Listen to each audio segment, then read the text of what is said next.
This is the story of Shebna, a royal steward who learned that building your own glory instead of serving faithfully leads to removal and shame. Once upon a time, Shebna wasn't anyone special. He started in King Hezekiah's palace as a water carrier, slipping through crowded hallways with clay jars balanced on his shoulders. He was known for his quick smile and quick feet, always eager to please. But Shebna was clever. Sharper than most realized, he watched everything: how officials spoke to the king, how guards stood at the gates, how small favors led to big rewards. Little by little, he learned to speak the right words and bow at the perfect angle. When a royal servant dropped a precious jar, Shebna stepped in to calm the king's anger. When a feast ran out of wine, Shebna somehow knew exactly where to find more. Every problem became his stepping stone. Before long, the boy who carried water now carried the keys to the king's entire household. Those heavy iron keys swung at his side like trophies, each one shining with his ambition. At first, Shebna told himself he would use his position for good, to serve, to protect, to keep the palace running strong. But power is a tricky friend. Soon he began whispering to craftsmen about building a tomb. Not just any tomb, but a monument carved high into the rocky hills, grand enough for a king. "I deserve it," he would say to himself while inspecting the stones. "After all, I've kept this kingdom running. Without me, there would be chaos." Late at night, he would stand near the gates watching the moonlight spill over Jerusalem's rooftops. In those quiet hours, he imagined people pointing up to the hills after he died. That is Shebna's tomb. He must have been great beyond measure. Instead of caring for the people, he obsessed over how they would remember him. Instead of guarding the king's honor, he guarded his own pride. Shebna didn't notice how his servants started to look away when he entered the room. He didn't see the worry on the faces of the workers forced to build his tomb while the city struggled. In his mind, he was unstoppable, a legend in the making. But while Shebna counted praises and planned stones, a quiet warning had already begun its journey. A prophet named Isaiah was preparing to speak words that would thunder louder than any praise Shebna could ever imagine. And high in the palace corridors, with the keys heavy at his hip and pride even heavier in his heart, Shebna smiled to himself in the moonlight, completely unaware that his story was about to take a sharp, humiliating turn. This is the story of Shebna, a royal steward who learned that building your own glory instead of serving faithfully leads to removal and shame. Once upon a time, Shebna was just a young servant in King Hezekiah's palace, carrying water jugs and running simple errands. Back then, he was known for his quick feet and polite words. People liked him because he listened and followed orders without question. As the years passed, Shebna worked his way up. He learned how to manage supplies, guard treasures, and organize royal feasts. Slowly, he started to gain more responsibility. His sharp mind and smooth words caught the attention of higher officials, and eventually even the king trusted him. Finally, Shebna was given the keys, the symbol of ultimate authority over the king's palace stores. From that moment, he wasn't just a servant anymore. He was the royal steward, the one who held the king's trust and managed the wealth of Judah. But as his power grew, so did his pride. Instead of focusing on serving the king and the people, Shebna started thinking more about his own name and legacy. He began dreaming of how future generations might remember him, not as a faithful steward, but as a great figure of history. Some nights he would stay awake imagining guests speaking in hushed voices about him. Shebna was more than a steward. He was a ruler in his own right. He even began building a grand tomb for himself, fit for a king, hoping it would show the world how important he believed he was. In his heart, he traded humility for self-praise. He forgot that his job was to protect and serve, not to collect honor and build monuments to himself. While Shebna polished his own image, a quiet warning from God started to move toward him, carried by the prophet Isaiah. But at this moment, standing in the palace storerooms, holding the heavy keys in his hand, Shebna felt unstoppable. He believed he had climbed higher than anyone could pull him down. Little did he know his pride was about to open a door he could not close. The next morning, Shebna strutted through the palace halls, keys clinking at his side. Servants scurried to clear his path, their heads bowed low. He barely noticed them anymore. Today was special. The stonecutters had sent word that his tomb carving was nearly complete. Shebna planned to visit it that afternoon to admire the perfect arches and the polished steps carved just for him. As he stepped into the main courtyard, he saw a small group gathered near the outer gate. Curious, he walked closer, expecting more admirers or perhaps new royal guests. But instead, he saw a figure standing tall and still in the middle of the crowd. A man in a plain robe, his eyes sharp as a hawk, Isaiah. Shebna's smile faltered for a split second but quickly returned. He cleared his throat and waved a hand. "What brings the prophet to my palace today?" he called out, his voice as smooth as olive oil. Isaiah didn't move. He stood rooted, staring directly at Shebna as if he could see straight through the fine robes and golden embroidery to the greedy heart beneath. Finally, Isaiah stepped forward, his sandals scraping against the courtyard stones. "Shebna," he called, his voice ringing like a bell in the silent morning. "You who carve a grand tomb for yourself on the heights, you think you are secure. You think you will be honored forever, but the Lord has a different plan." Shebna bristled. He straightened his shoulders, puffing out his chest. "A tomb is only fitting for a man of my achievements," he said quickly. "I have kept this kingdom stable. I have kept the storehouses full. I have made this palace shine." Isaiah took another step closer, eyes never leaving Shebna's. "You build high places for yourself while forgetting the God who lifts up and brings down," he declared. "The Lord says he will throw you away like a ball, hurl you into a large country. There you will die, far from the stones you admire so much." Gasps rippled through the courtyard. Servants peered from behind columns, eyes wide. Even the guards shifted uncomfortably, their hands gripping their spears tighter. Shebna's face turned pale. His mouth opened, but no words came.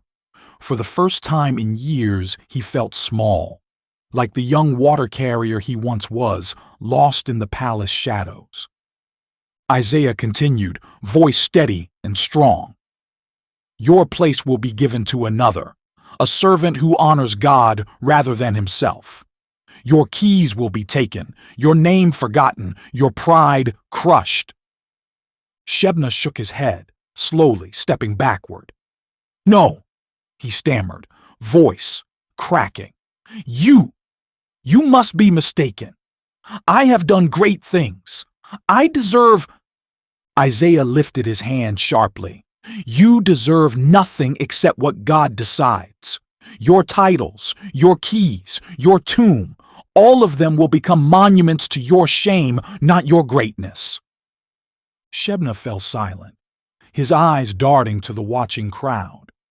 Where once he felt powerful under their stares, now he felt stripped bare. A heavy stillness fell over the courtyard. No one moved. Even the birds seemed to stop singing. Isaiah turned to leave, his steps calm and certain. But before he passed through the gate, he looked back one last time. "Remember, Shebna," he called, softer now, but even sharper. "A servant's true greatness is in faithfulness, not in monuments. Those who lift themselves up will be humbled." With that, Isaiah disappeared into the morning light, leaving Shebna alone among the silent crowd. Shebna stood frozen, the keys at his side suddenly feeling heavier than stone. In that moment, every polished arch and golden thread meant nothing at all. For the first time, he saw the truth clearly. He had traded a life of quiet service for empty praise, and he was about to lose it all. The moment Isaiah disappeared through the palace gate, a strange hush fell over the courtyard. Shebna stood frozen, feeling every stare like a sharp thorn in his skin. A young servant boy dropped a clay jar in the corner, the crash echoing loudly. Shebna flinched at the sound, his heart thudding against his ribs. He looked down at the keys at his side. Once a symbol of power, now feeling like shackles. He tried to lift them, but his hands shook so badly that they clanked together with a hollow, sad ring. Slowly he backed away from the courtyard, turning into a side corridor lined with hanging tapestries. He pressed his back against the wall, gasping for breath. Isaiah's words repeated in his mind, each one like a hammer strike, thrown away like a ball. Keys taken, far off land, die in shame. Shebna's mind rushed back to the first day he held those keys, the excitement that had made his whole body tremble. He had promised himself he would serve well, that he would honor the king and protect the people. But somewhere along the way, something shifted. The praise felt sweeter than obedience. The admiration felt stronger than the quiet satisfaction of faithfulness. He could almost hear his younger self whispering, "What happened to you?" Shebna sank to the ground, covering his face with both hands. His once perfect robe crumpled on the dusty floor, the golden threads catching the dim light. A pair of footsteps approached slowly. It was an older servant, a man who had worked in the palace longer than Shebna had been alive. He paused a few steps away, looking at Shebna with sad eyes. "Shebna," the man said gently, "we used to watch you run messages with joy. You wanted nothing but to serve. I remember you would sleep in the hallway just to be ready for any call." Shebna peeked through his fingers, his voice dry and shaky. I thought I was building something important. I thought my name would protect me." The servant knelt down beside him, lowering his voice so no one else could hear. "A name built on pride is like a house built on sand. You forgot who gave you this place in the first place." Shebna's shoulders shook as he pressed his forehead to his knees. "What can I do now? Everything is falling apart." The servant sighed and put a wrinkled hand on Shebna's arm. "Start with what you still have. Your heart. It isn't too late to bow it low before the Lord. You may lose your keys, your title, your tomb, but your heart can still return."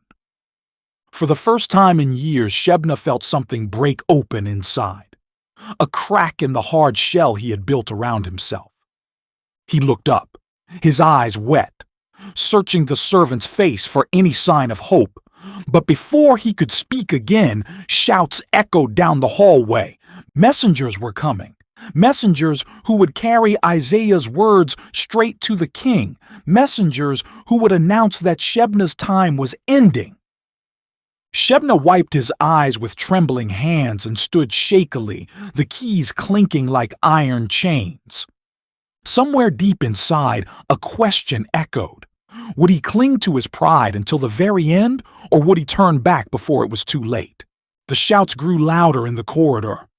Shebna turned quickly, Pressing his back against the cold wall, he could hear the clatter of sandals and the sharp voices calling his name.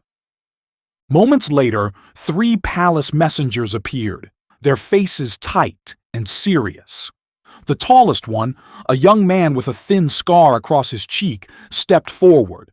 "Shebna," he said loudly, his voice echoing off the stone, "by order of the king and confirmed by the prophet Isaiah, you are to surrender your keys and step down from your post as royal steward." Shebna felt the words hit him like stones. His hand flew to the keys at his side, gripping them so hard his knuckles turned white. The second messenger, a woman with fierce eyes, stepped closer. "Give them up, Shebna," she demanded. "You have held them long enough. It is over." Shebna opened his mouth, but no sound came out. His eyes darted from the messengers to the floor to the old servant still kneeling nearby. In his mind, he saw flashes.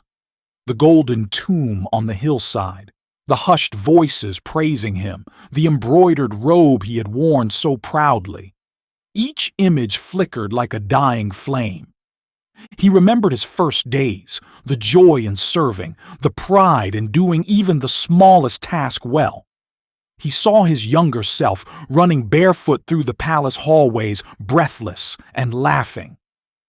A tremor started in his hand, spreading up his arm. Slowly, he lifted the heavy ring of keys and stared at them, as if seeing them clearly for the first time.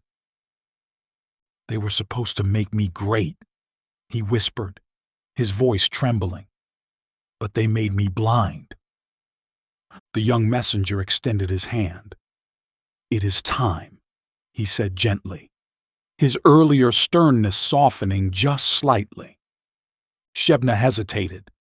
Pride roared inside him, telling him to fight, to cling to what was his.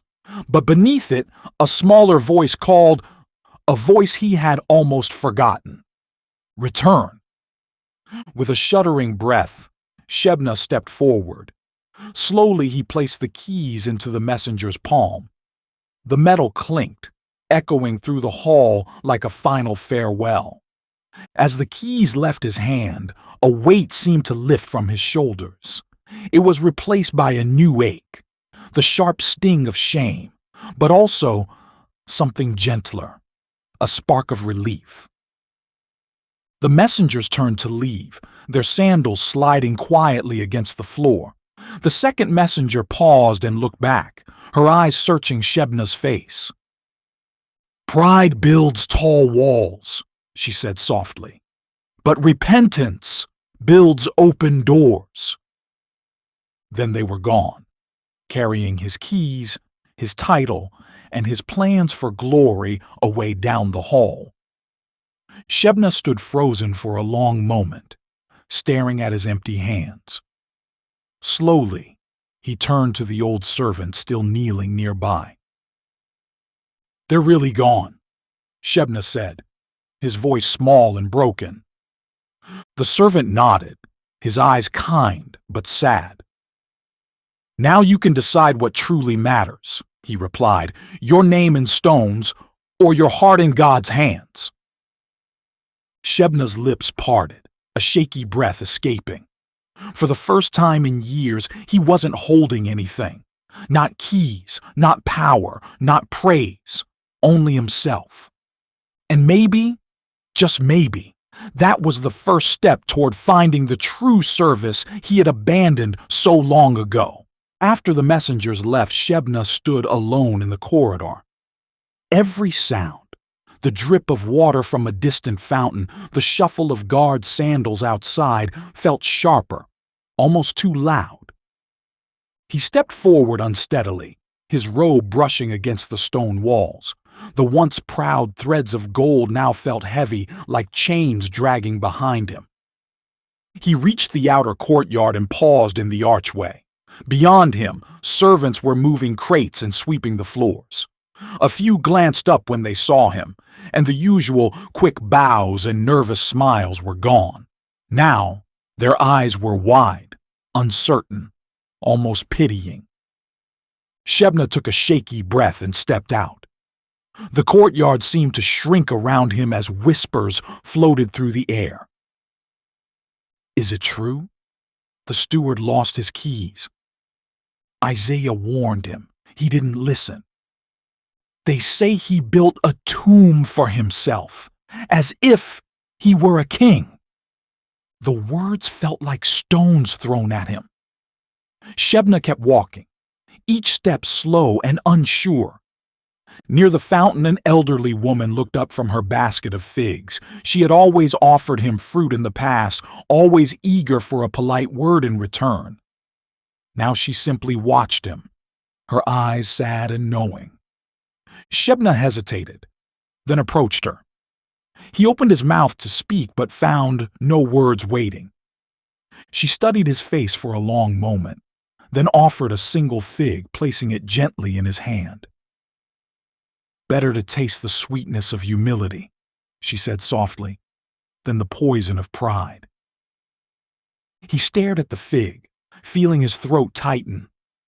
Slowly, he nodded and pressed the fruit to his heart instead of eating it. Turning away, Shebna shuffled to a bench near the courtyard's edge and sat down heavily. For a long time, he simply sat, his eyes on the ground. The courtyard noise blurred around him like waves crashing in the distance. Then a small boy approached, holding a water jug almost too big for him. The boy stopped in front of Shebna and tilted his head. "Why are you sad?" the boy asked simply. Shebna looked up, startled by the gentle question. His lips trembled, but this time words came. "Because I wanted people to remember me," he said, voice raw. "I wanted my name to echo, but I forgot why I was given my job in the first place." The boy thought for a moment, frowning in concentration. Then he nodded slowly. "My mother says God likes it when we help and don't brag," he said. "When I bring her water, she says, that's the best work I can do." Shebna stared at him, the simple words cutting deeper than any royal decree. A tiny spark flickered inside him, a memory of younger days when serving felt like joy instead of a ladder to climb. The boy placed the water jug on the ground and gave Shebna a shy smile. Then he ran off, leaving the jug behind. Shebna picked it up and studied it, feeling the cool clay against his palms. For the first time in years, he remembered the weight of a water jar on his shoulders, the pure satisfaction of simply doing a task well. He looked up toward the palace where his keys and power had once seemed to rule his world. Then he looked down at the simple jug in his hands and realized which one had more value in God's eyes. A deep, trembling breath escaped his lips. Maybe he could start again, not as a steward with a grand title, but as a servant who knew his true place. Shebna sat on the bench for a long time, the water jug resting in his lap.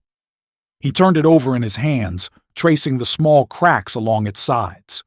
Each line felt like a map of his own failures.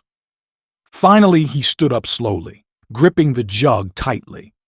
The courtyard had mostly emptied now, but a few servants remained, scrubbing floors and sweeping dust from the corners. Shebna spotted an older servant struggling to carry a heavy basket of linens toward the washing area. Her back was bent, and her steps were slow and unsteady.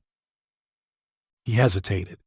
The proud voice inside him screamed, "You are above this. You were the royal steward." But another voice, small, gentle, but unshakable, whispered, "Start here." Before he could change his mind, Shebna moved forward. "Let me help you," he called softly.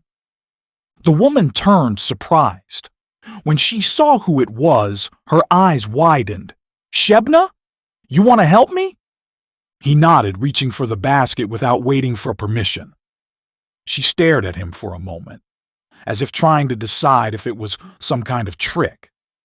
Finally, she stepped back, and allowed him to take the load. They walked in silence through the narrow hallway toward the washing area. The basket pressed heavy into Shebna's arms, but he didn't complain. Instead, he felt a strange relief settle into his bones, a relief he hadn't felt in years. At the washing trough, he lowered the basket and rolled up his sleeves.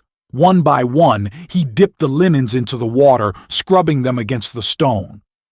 The woman watched in shock at first, but then quietly she picked up another piece and joined him. After a few minutes, she cleared her throat. "I remember when you first came here," she said, "always running about, eager to serve. You had kind eyes back then." Shebna looked down at the wet cloth in his hands, water dripping from his fingers. "I lost that part of me," he admitted. "I thought power was the goal. I thought my name mattered more than my service." She nodded slowly. Names fade. Stones crumble. But hearts turned toward God, those last forever. Shebna closed his eyes, a tear slipping down his cheek and mixing with the water. He dipped the cloth again, pressing it harder against the stone, almost as if he could scrub away the years of pride. As the sun dipped lower, another servant arrived, carrying more linens. He stopped abruptly when he saw Shebna working and nearly dropped his load. Shebna looked up and met his gaze, then gave a small, almost shy smile. "There's room here," he said quietly. "Help us." The servant hesitated, then stepped forward. One by one, more workers joined them. Soon, the washing area was filled with quiet chatter and splashes, as though something fresh and alive had settled among them. In that moment, Shebna realized true honor didn't echo in halls or stand carved in stone. True honor lived in shared burdens, in quiet acts, in hands worn from humble work.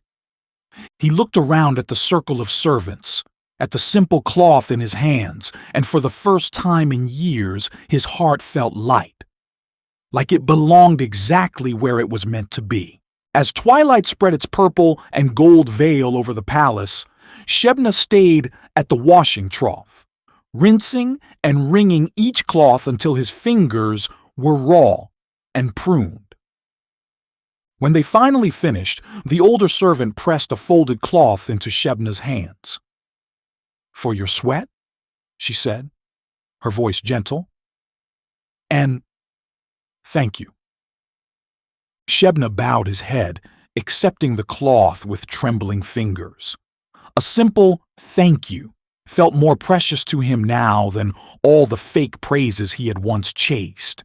He stayed behind after the others left, scrubbing out the trough, tidying stray linens, and washing away every last sign of the day's work. When he finally stepped out into the courtyard, the stars had begun to blink across the night sky. A few young servants sat gathered around a small fire, whispering and sharing flatbread. Shebna paused, unsure whether to join them, but one boy noticed him and scooted over, patting the stone beside him. "Sit with us," the boy called, his voice shy but sincere. Shebna hesitated for just a moment, then slowly walked forward and sat. The fire's warmth eased the stiffness in his shoulders. The boy tore a piece of bread and handed it to him without a word. As he took the bread, Shebna felt something stir deep inside, a quiet joy that glowed far brighter than the finest gold. Another servant, a young woman who had always avoided his gaze before, finally looked at him directly. Why are you helping now?" she asked, her voice soft and curious. Shebna stared into the fire for a long moment, then answered slowly, "Because I forgot what it meant to serve. I thought my worth came from titles and praise. But today I remembered that real honor lives in serving others, not myself." The servants exchanged glances, and one older boy gave a small nod, almost like a bow. They sat together in silence after that, sharing small bites of bread and watching the fire dance. For the first time in years, Shebna wasn't the center of attention. He wasn't the leader everyone feared or flattered. Instead, he was simply part of the circle, another servant, another human heart learning to breathe again. He thought of his tomb on the hillside, half finished and looming in the moonlight. The stone door he had imagined so proudly now seemed cold and empty. He realized he had tried to build a resting place for his pride, not his soul. One of the younger boys started humming a soft tune. Slowly others joined in, weaving quiet notes together under the stars. Shebna listened, feeling each note wash over him like a gentle river. And as he closed his eyes, he whispered in his heart, "Lord, if you can use even me now, let me become a true servant once again." At that moment, he didn't know what tomorrow would hold, whether he would ever hold keys again or be called to greater tasks. But he did know this. He was exactly where he needed to be, surrounded by warmth, humility, and small voices learning to trust him again. The next morning, Shebna woke before the sun, his back aching from the stone bench where he had fallen asleep. He stood slowly, stretching his arms, and felt a strange mix of pain and relief. He looked at his hands, still raw from scrubbing, and smiled faintly. In all his years chasing titles, his hands had stayed smooth. Now they bore the marks of real service, and somehow they felt more honest than any jeweled ring. He tied a simple cloth around his waist and slipped out through a side gate, stepping into the early morning streets of Jerusalem. The city was waking up, water carriers moving between wells, bakers stoking fires, mothers calling children back from chasing stray goats.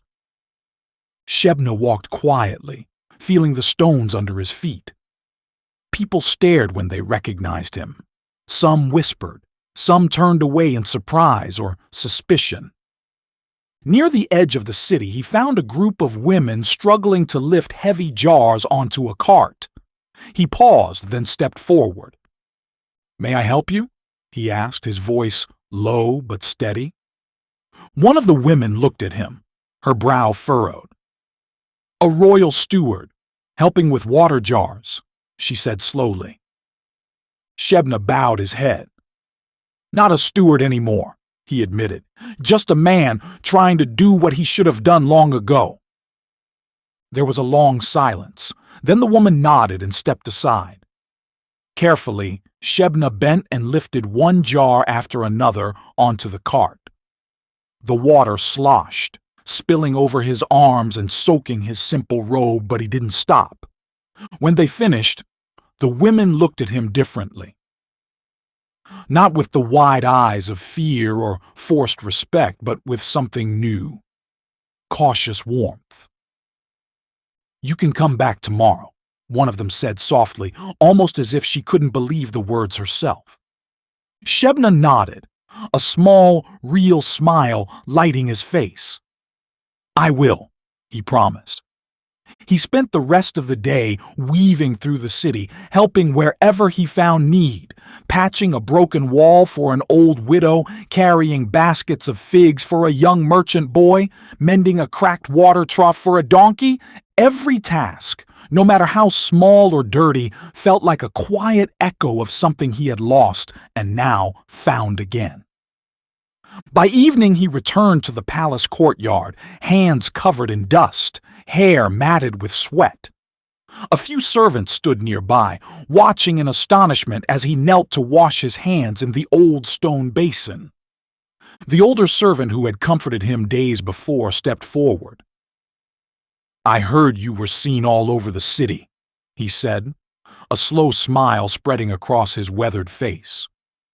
"Helping everyone, just as you used to long ago." Shebna looked up, his eyes tired but clear. "I have a lot to mend. Not just walls, but trust, hearts. My own soul, he said quietly. The servant nodded, placing a firm hand on his shoulder. Then you are finally building something that will last, he said. Shebna bowed his head, feeling the warmth of those words sink deep into his bones. As twilight settled and the first stars shimmered overhead, Shebna knew that each small act of service, each shared burden, was a new stone laid on a different kind of foundation, one that could not be washed away by pride or forgotten in tombs of stone. The next morning, Shebna rose early again. He tied his simple cloth around his waist and slipped out before the palace was fully awake. When he reached the city gate, he found the same women waiting with their water jars. This time, they didn't look surprised to see him. One even handed him a small cloth to wrap around his shoulders against the morning chill. Thank you, Shebna said, bowing slightly. They worked side by side, lifting jars and sharing small jokes. As they finished, one woman leaned close and asked, "Why do you keep coming back? You could be hiding behind palace walls, pretending none of this happened." Shebna paused, his fingers tracing the rim of a jar. He looked up at her, his eyes steady and gentle. "Because I spent too long building my own name instead of helping others," he said. "I thought a stone tomb would keep me alive forever, but now I know. A true legacy is built in serving people, not in carving my own greatness." The woman nodded slowly, a new respect shining in her eyes. Later that day, Shebna found a group of young men gathered in a narrow alley, arguing over whose family was more important. He recognized that spark of pride. It felt too familiar. He stepped closer, his voice calm but strong. "Why fight for a higher place when you can serve each other?" he asked. The young men fell silent, turning to look at him. One scoffed, "What would you know? You had all the power before." Shebna didn't flinch. Instead, he sank to one knee on the dusty ground. "I know because I lost it all," he said. "I thought I was above everyone else, but now I understand that the highest place is at someone's feet, helping them stand." The young men looked at each other, unsure how to respond. One finally bent down beside Shebna and asked, "Then, how do we start?" Shebna smiled, small but real. "Start by carrying each other's burdens. Listen before you speak.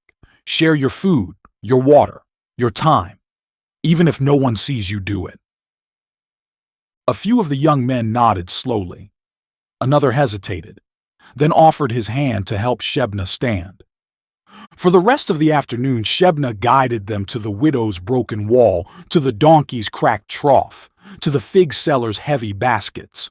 They worked together, learning by doing, sweating and laughing in the golden sunlight. As dusk crept in, Shebna looked at their tired but bright faces. He felt a warmth grow in his chest, something far stronger than the applause he had once craved. Later that night, as he sat by a small fire in the courtyard, the young men joined him one by one. They brought small pieces of bread, figs, and jars of water. Shebna shared what he had learned. True greatness is hidden in small acts. It doesn't need to be shouted from rooftops or carved in stone. God sees even the smallest kindness, and that is the only glory that lasts. The young men listened closely, leaning in. For the first time, Shebna saw them not as rivals for power, but as brothers in a new kind of mission. In their quiet laughter and humble questions, he saw the beginnings of something bigger than himself. A new foundation, one he had never dreamed he would help build. The following days were filled with simple work and soft conversations. Shebna and the young men repaired broken fences, gathered firewood for elders, and carried water to hidden corners of the city where the poor lived unseen. At first, some people stared in disbelief. A few even spit on the ground when they saw Shebna, remembering the prideful steward he had once been. But slowly, eyes softened. Walls built by pride began to crack. One morning, Shebna led the young men to a small alley where an old potter struggled to move heavy clay jars. His hands trembled and sweat dripped from his brow. Shebna rushed forward without hesitation. "Let us help you," he said gently, lifting one of the jars. The potter blinked in shock. "Shebna? You helping me?" Shebna smiled faintly. "Once I wanted the highest seat," he said softly. "Now I know the joy of lifting others." The young men followed his example, lifting the jars carefully and placing them where the potter pointed. Afterward, they all sat together on the ground, sharing warm bread the potter had saved for his lunch. "Do you think God can forgive me?" one of the young men asked suddenly, his voice trembling. "I've lied and stolen before. I didn't think it mattered." Shebna looked at him, placing a hand on his shoulder. "God's forgiveness is bigger than any mistake," he said, his voice steady but full of feeling. "I'm learning that myself each day. But you have to turn around, truly turn. You have to give him your heart, not just your words." The young man's eyes filled with tears. He nodded slowly, staring at the dusty ground.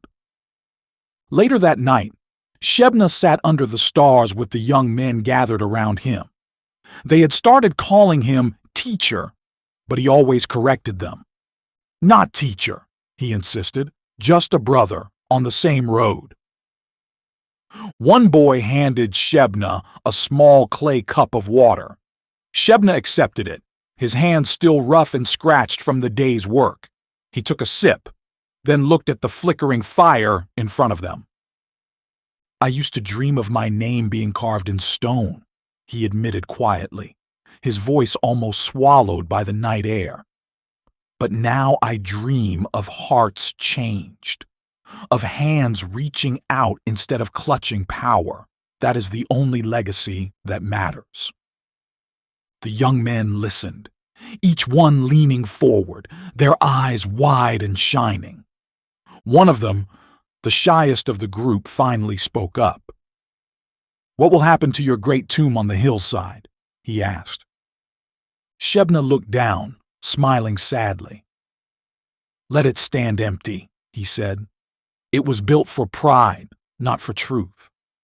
I would rather be remembered as someone who washed feet than someone who carved his own glory." They sat together in silence after that, the stars blinking above them like tiny lamps in the sky. In those quiet moments, Shebna felt his heart breathe deeply, as if a heavy door inside him had finally swung open, letting in light and fresh air for the first time in years. Word spread faster than Shebna expected. At first, only a few servants whispered about the fallen steward who now carried jars and patched walls. But soon, elders by the city gates started talking, mothers at the wells started sharing the story, and children repeated it in their play. One afternoon, as Shebna and the young men finished repairing a broken fence near the city edge, an old merchant approached, leaning heavily on his staff. "Shebna," the merchant called, his voice cracked but firm. "Is it true? You? The one who once wore silk robes and built that tomb on the hill. You serve now?" Shebna set down his hammer and wiped sweat from his brow. He walked over and bowed deeply. "Yes," he said simply. "I thought power was everything, but I was wrong. Now I want to serve, to restore what I broke." The merchant stared at him, eyes narrowing. After a long pause, he set down his staff and knelt beside the young men. "Then let me help," he said gruffly. "I can tie rope better than these boys." Surprised laughter rippled through the group. The young men handed him rope eagerly, welcoming him as one of their own. Not long after, a woman who had lost her husband to illness came to the alley with a basket of bread. She offered it to Shebna and the young men without a word, only a shy smile. Shebna accepted the bread carefully, as if it were the most valuable treasure in the city. At sunset, a few city elders arrived. They stood awkwardly at first, adjusting their cloaks and clearing their throats. One finally stepped forward. We've heard what you are doing," he said, eyes darting between the boys and Shebna. "It's different from the boasting and feasts we're used to. We want to understand. Why?" Shebna looked at them, his face calm but shining with a new kind of strength. "Because pride left me empty," he said. "Service fills the emptiness with something real. When we help each other, we build something greater than walls or tombs. We build hearts that honor God." The elders shifted, uncomfortable at first, but then, one by one, they slowly nodded. That night, as the group sat around the fire, the young men shared the bread the woman had given. The old merchant taught them new knots and clever ways to tie bundles. The elders listened, asking quiet questions about helping in their own corners of the city. Shebna watched them, his heart so full it hurt. He realized then that true leadership had nothing to do with keys or titles. It was in guiding hands, in sharing meals, in planting seeds of kindness that would grow long after he was gone. He whispered to himself, "Lord, if this is my true purpose, let me walk it to the end. No more tombs, no more parades, just this, your work among your people." Under the starlit sky, with firelight dancing across tired, joyful faces, Shebna felt a warmth deeper than any robe he had worn. He had finally found his place, not at the top, but right beside the broken and the humble, where God's true glory quietly shined. As days turned into weeks, the city of Jerusalem began to shift in ways no one expected. The walls still stood, the palace still gleamed. But the people's hearts, they were changing. More elders started helping in alleys and courtyards. Mothers who once competed over whose children were best now shared bread and water. Merchants began setting aside extra food for widows and orphans instead of fighting for higher prices. It was as if a gentle rain had come to a dry field, waking seeds long forgotten. In the midst of this quiet transformation, Shebna worked from dawn until stars dotted the sky. He carried baskets, fixed doors, taught young men how to mend sandals and weave ropes. Each small act felt like stitching together the pieces of a torn robe. Slow, careful, but deeply needed.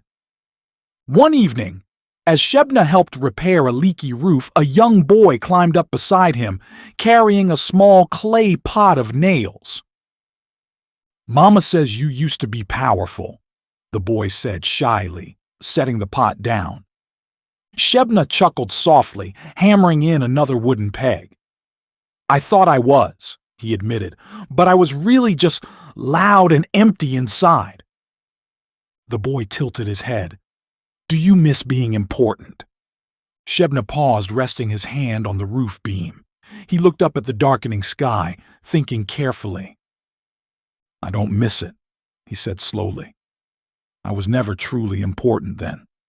I only seemed big on the outside. Now, I feel small, but in a good way, small enough for God to fill me up." The boy's eyes widened, and he nodded, as if he had heard a great secret. After they climbed down, Shebna sat alone on a small stone bench, wiping sweat from his forehead. His gaze drifted toward the hill outside the city where his unfinished tomb still stood, its large carved entrance staring like an empty eye. That tomb had once been his proudest plan. Now it felt like a scar, a reminder of the man he had been. Shebna stood slowly. Without telling anyone, he walked through the quiet streets, past gates and olive groves, until he stood at the foot of that hill. The moonlight spilled across the unfinished stone, making it glow pale and ghostly. He climbed up the path, his feet dragging with each step. At the entrance he paused, placing his hand on the cold stone. "I thought you would hold my greatness," he whispered to the tomb, "but all you held was my pride." He sank to his knees, his forehead pressing against the rough surface. A sob rose from his chest, deep, ragged, breaking him open. "God," he cried softly, voice trembling, "I don't want to be remembered in stone anymore. I want to be remembered in the hands I helped, in the hearts I served. Please, take what's left of me." In that moment, it felt as though the heavy tomb walls themselves heard him. A gentle breeze rustled the olive trees nearby, brushing past his tear-wet face like a quiet blessing. He stayed there until his knees ached and the stars shifted overhead. Then slowly, he stood, turning his back on the tomb. As he walked down the hill, he felt lighter than he had in all his years holding the keys. From that night on, Shebna never looked back at the tomb again. He chose instead to build something invisible but eternal. Kindness in the city's streets, trust in young hearts, and small, humble acts that carried God's true glory. After that night at the tomb, Shebna returned to the city a changed man in ways no one could deny. He no longer wore even a trace of his old finery. Instead, he wrapped himself in a simple, rough-woven tunic tied with a cord at his waist. His hair, once oiled and neatly arranged, now fell in gentle waves around his face, streaked with dust from daily labor. At sunrise, he joined the women at the wells to help draw water and carry it to the elderly and sick. At first, some women shrank back, still wary of the man who had once strutted past them without a second glance. But one morning, as Shebna bent to lift a heavy water jar, an older woman stepped forward, her face lined and stern. "Why are you truly here, Shebna?" she demanded, her hands on her hips. "Is this another trick to earn our praise?" Shebna paused, resting the jar at his feet. He met her eyes without flinching. "No praise will heal what pride broke in me," he said, voice low and honest. "I am here because serving you brings me closer to the God I ignored for so long." The woman studied him for a long moment. Then with a small grunt, she handed him another jar. "Then carry this one too," she said. Word spread quickly that Shebna did not simply help. He became one of them. When a widow's roof caved in after a rainstorm, he was the first to climb up with mud and straw, patching leaks long into the night. When a merchant's donkey went lame, Shebna limped beside it, guiding it gently back to safety, his hand stroking its trembling neck. Children began to follow him through the streets, calling out, "Shebna! Shebna! Will you tell us another story?" He would stop, sit cross-legged right there in the dust and gather them around. "One day," he'd begin, "I thought my name mattered more than my heart. I wanted people to bow to me and whisper my name in the dark. But God doesn't care for names carved in stone. He cares for hearts that bow in secret." The children would lean in close, eyes wide, forgetting the rest of the world. In those dusty lessons, they learned more about God's kindness than they ever had in the loud halls of power. Young men who had once dreamed of climbing high in the palace started to trail after him instead, tools in hand, eager to learn how to mend broken walls or carry heavy loads for strangers. One day, a group of high-ranking officials spotted Shebna lifting baskets at the edge of the marketplace. They whispered among themselves, mocking him quietly. "Look at him," one scoffed. "Once he wore rings on every finger, now he scrubs mud from the streets." Shebna overheard. He paused, setting down his basket, and turned to face them. His back was straight, but his face was calm and gentle. "You are right," he called to them. "I lost everything I thought mattered. But in that loss, I found something richer than any ring or robe. I found my soul again." The officials fell silent, shifting uneasily before turning away, but one of them, a younger man who had only recently joined the king's service, stayed behind. He stepped forward hesitantly, his eyes searching Shebna's face. "Did it hurt?" he asked in a shaky voice. "To lose all your titles and honor?" Shebna looked at him with compassion, resting a hand on the young man's shoulder. "It hurt more than any wound I've ever known," he said softly. "But that pain was a gift. It broke open the walls I had built around my heart." The young man's eyes filled with tears. I don't want to become like you once were," he whispered. "Then start here," Shebna encouraged, gesturing to the basket.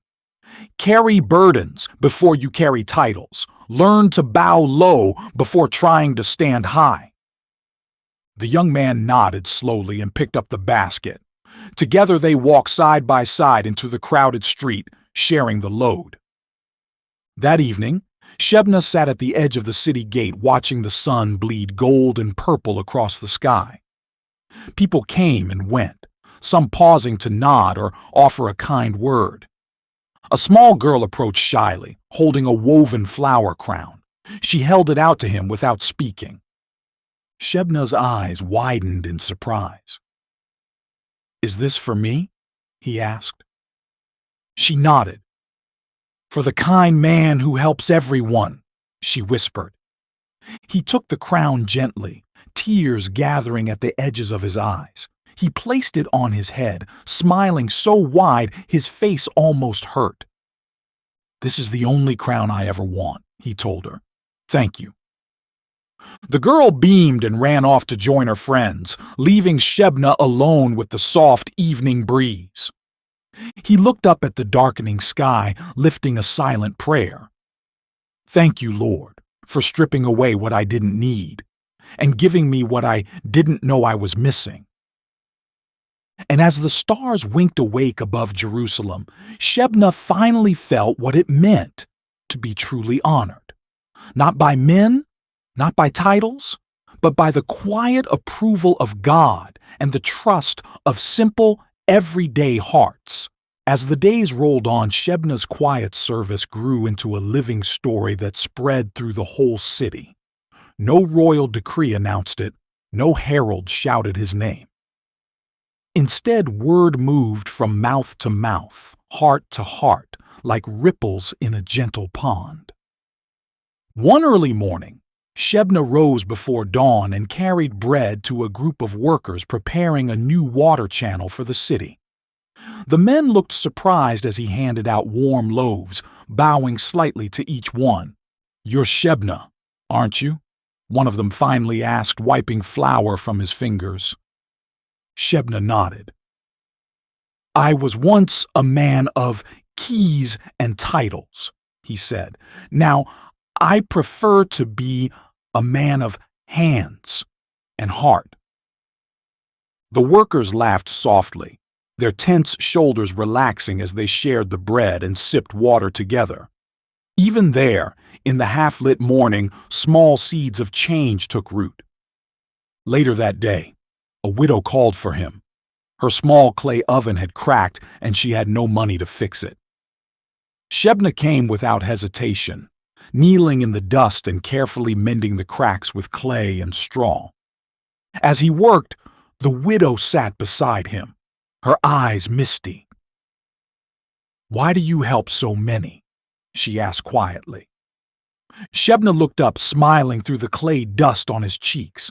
because God's kindness to me was greater than my pride. Now I want to pass it on, piece by piece, like patching this oven, until every broken part of my heart is given away. When the repair was done, she pressed a small bundle of figs into his hands. He tried to refuse, but she insisted, her eyes fierce with gratitude. "These are for you," she said firmly.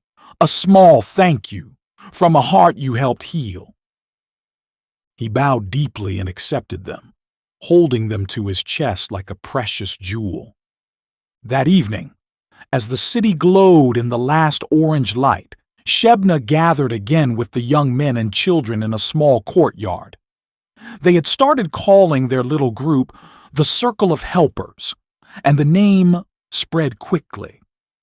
A young man stood to speak. "I used to chase respect and wanted to be feared," he confessed, his voice trembling. "But Shebna showed me that it is better to be trusted than feared. Now I want to serve too." A ripple of soft cheers and smiles moved through the group. One of the smallest boys ran forward, holding a tiny clay lamp. "This is for you," he said breathlessly, holding it up to Shebna, "so you can keep spreading light." Shebna took the lamp carefully, tears spilling down his face before he could stop them.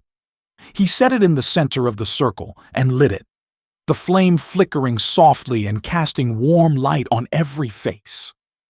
They all sat in quiet wonder, each person reflecting on their own journey, their pride, their struggles, and their small victories. Shebna looked around, his heart swelling with a fullness he had never known when he was steward. No throne could compare to this circle. No golden robe felt as rich as the dusty tunic on his back. No stone tomb could hold a name as long as a single act of true love. As the flame danced, he whispered softly, "Lord, let my story teach long after I am gone. Let them remember not my tomb, but the way we carried each other." Above them, the stars blinked and shimmered as if nodding in quiet agreement.